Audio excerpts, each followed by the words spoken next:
विजय parade के बहाने आखिर क्या हासिल करना चाहते हैं शी जिनपिंग? दरअसल ये सवाल इसीलिए खड़ा हो रहा है क्योंकि 3 सितंबर 2025 को बीजिंग के तियानमेन स्क्वायर पर चीन ने द्वितीय विश्व युद्ध में जापान पर विजय की 80वीं वर्षगांठ मनाने के लिए एक भव्य सैन्य परेड का आयोजन किया है। लेकिन ये परेड सिर्फ एक ऐतिहासिक अवसर तक सीमित नहीं रही। ये परेड चीन के लिए एक राजनीतिक और सामरिक संदेश भी बन गई है, क्योंकि इस परेड में चीन के साथ मंच पर बैठे थे रूस के राष्ट्रपति व्लादिमीर पुतिन और उत्तर कोरिया के supreme leader Kim Jong Un. यानी कि दुनिया के 3 सबसे विवादित और पश्चिमी देशों के सबसे बड़े विरोधी नेता एक साथ नजर आए। सबसे पहले समझते हैं कि चीन इस तरह की परेड क्यों करता है। दरअसल परेड में चीन ने अपने हजारों सैनिक, फाइटर जेट्स, ड्रोन, हाइपरसोनिक मिसाइलें और यहां तक कि एक नया लेजर वेपन सिस्टम भी दिखाया।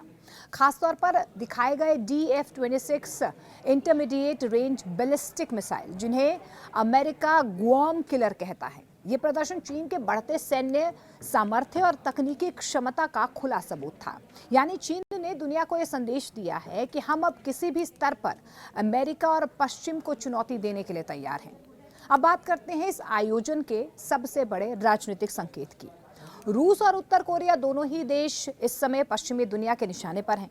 उत्तर कोरिया पहले ही अमेरिका और संयुक्त राष्ट्र के प्रतिबंधों से त्रस्त नजर आ रहा है। ऐसे में पुतिन और किम का शी जिनपिंग के साथ मंच साझा करना एक नई धुरी यानी कि एक्सेस ऑफ अपहीवल के रूप में देखा जा रहा है। ये तीनों देश मिलकर पश्चिमी प्रभुत्व के खिलाफ एक वैकल्पिक शक्ति संतुलन बनाने की कोशिश कर रहे हैं और यही वजह है कि इस परेड ने पूरी दुनिया के रणनीतिक हलकों में हलचल मचा दी है। अब सवाल ये है कि इस आयोजन का डोनाल्ड ट्रंप से क्या संबंध है। देखिए, इससे पहले अटकलें लगाई जा रही थी कि चीन शायद अमेरिका के राष्ट्रपति डोनाल्ड ट्रंप को भी आमंत्रित कर सकता है। हालांकि इसकी आधिकारिक पुष्टि कभी हुई नहीं, लेकिन पुतिन और किम जोंग उन की मौजूदगी अपने आप में एक सीधा राजनीतिक संदेश था कि चीन अब वैश्विक राजनीति में खुद को पश्चिम के विकल्प में पेश कर रहा है। अमेरिका और यूरोपीय देशों ने इस आयोजन को चीन की सामरिक शक्ति प्रदर्शन और पश्चिम विरोधी गठजोड़ की ओर एक कदम बताया है। वहीं रूस और उत्तर कोरिया के लिए यह मौका था कि वे अंतर्राष्ट्रीय अलगाव से बाहर निकलकर चीन जैसे बड़े देश की छत्र छाया में दिखें। विशेषज्ञ ये भी कह रहे हैं कि इस परेड ने एशिया और दुनिया में नए शक्ति संतुलन की झलक दे दी है।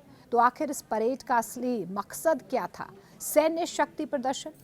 देखिए, चीन ने दिखा दिया है कि वह अब अमेरिका को सीधे टक्कर देने लायक सैन्य ताकत रखता है। राजनीतिक संदेश इसका यह है कि शी जिनपिंग ने दुनिया को यह बता दिया है कि पुतिन और किम जैसे नेता उनके साथ खड़े हैं। पश्चिम को कहीं ना कहीं चुनौती के तौर पर भी देखा जा रहा है इस परेड के जरिए। ये परेड पश्चिम, खासकर अमेरिका को चुनौती देने और नई विश्व व्यवस्था की झलक दिखाने का मंच बनी। Trump factor. भले ही ट्रंप यहां पर आए नहीं, लेकिन पूरा आयोजन उनके नाम पर बहस और चर्चाओं से भरा रहा। तो दोस्तों, चीन की विक्ट्री डे परेड सिर्फ एक ऐतिहासिक जश्न नहीं था, ये एक रणनीतिक युद्ध घोषणा जैसी तस्वीर बनाता हुआ नजर आया, जिसमें चीन ने रूस और उत्तर कोरिया के साथ मिलकर यह संदेश दिया है कि अब नई धुरी तैयार हो चुकी है।